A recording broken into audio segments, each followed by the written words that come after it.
In this video, I'm going to tell you how I turned from the person who swore she'd never run to someone who now cannot imagine life without it.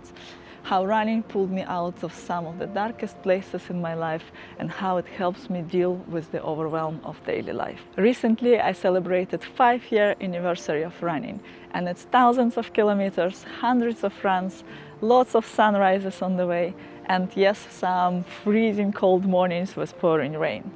But let's start at the beginning. Most running stories online are about someone who completed a marathon or, God forbid, an ultra. And for someone like me, who was not able to run even a mile, all those stories felt completely unrelatable. For years, I was going to the gym, I thought I was fit and relatively active, but running was just one thing that I was not able to get into. Every time I tried, I'd make a classic mistake. I would expect to run 5K straight away, because this is what everybody does in the UK, right? So you can see all of those park runs, which are 5K, then you would see the corporate challenges, 5K as well. So I would think, okay, how hard can it be? I would push myself, I would suffer, I would feel miserable, and I would quit.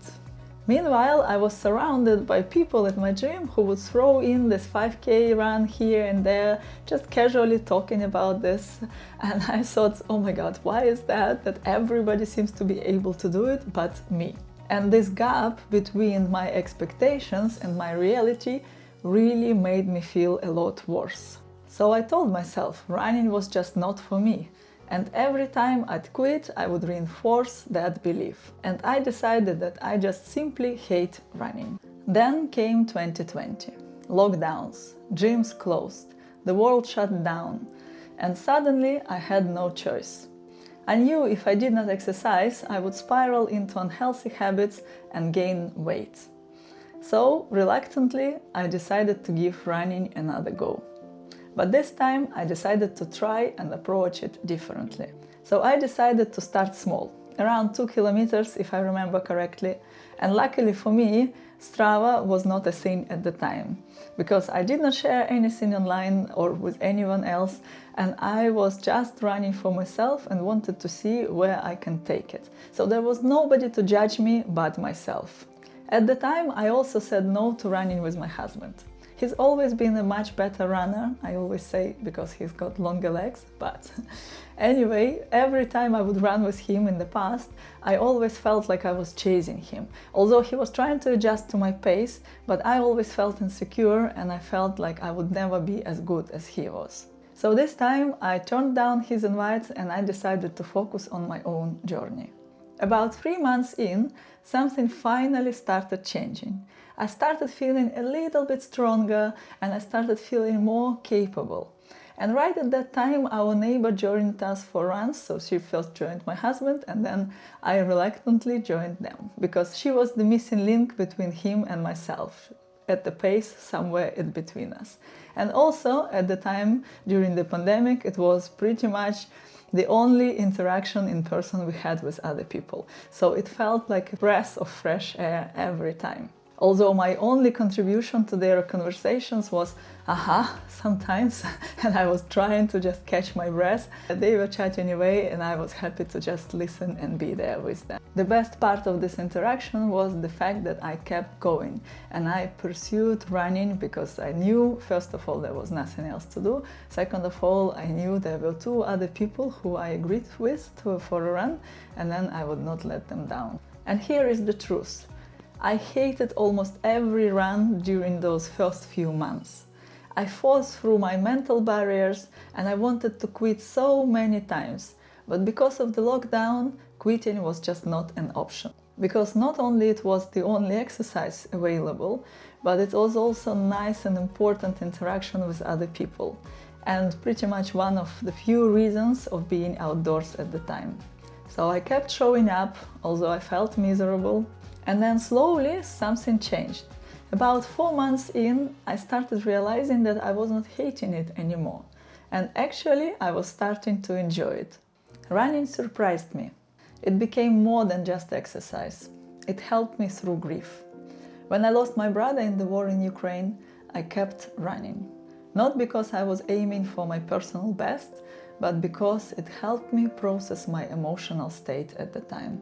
I've cried on my runs, I've screamed from pain, but every time I came back home feeling a little lighter, calmer and better. The feeling after a run is unlike anything else. It's like my brain gets rinsed clean. All the messy thoughts spinning around in my head, gone. I pretty much never remember what I was even thinking about during the run. It's like a giant cog inside my brain that processes everything and just lets it go. And the best part, running is bulletproof. I don't need a gym, I don't need any fancy equipment, just a t-shirt, a pair of trainers, and I'm out the door. Since the world reopened, I've traveled a lot and I've never gone anywhere without my running shoes. Running lets me explore new places, see more in less time, and also experience something that I would not have otherwise. Some of my most beautiful memories are of sunrises that I would have missed if I was not out on a run. Now, 5 years later, I run 2 to 3 times a week without fail. And I still cringe a little when I say that, but I guess, yes, I am a runner now. I've done a couple of half marathon races, and I say it casually, but going from 2 kilometers to 21 was really a big deal for me. For now, I don't have plans to run a full marathon, but never say never. Running is pretty much the only sport I approach without any targets or performance pressure. It did not come easy at first, but eventually I realized I was not going to become the next female version of Usain Bolt. So I let it go. Now I don't chase numbers, I don't chase my pace, I don't really care about it, and I don't sign up to any races because I don't need them. I want to run for myself and by myself, and that's what makes me happy.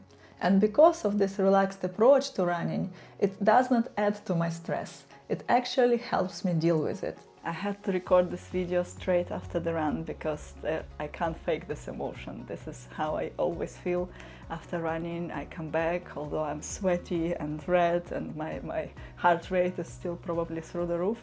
But I feel amazing and I have so much energy for the rest of the day, and that's the feeling really which I chase when running. Today in particular, because it was such a sunny, beautiful day, I ran through Victoria Park, and honestly, when you run in London parks, it feels like everybody is running. So every time I run, I'm thinking like if I stayed at home, I would have missed out on all of this, and all these people went for a run and I did not. So I would have a huge FOMO, obviously. You get that feeling of community, like everybody is doing something with their Sunday morning. Yeah, that's the amazing feeling. For 1 hour, I just switch off. Nobody needs me, nobody distracts me.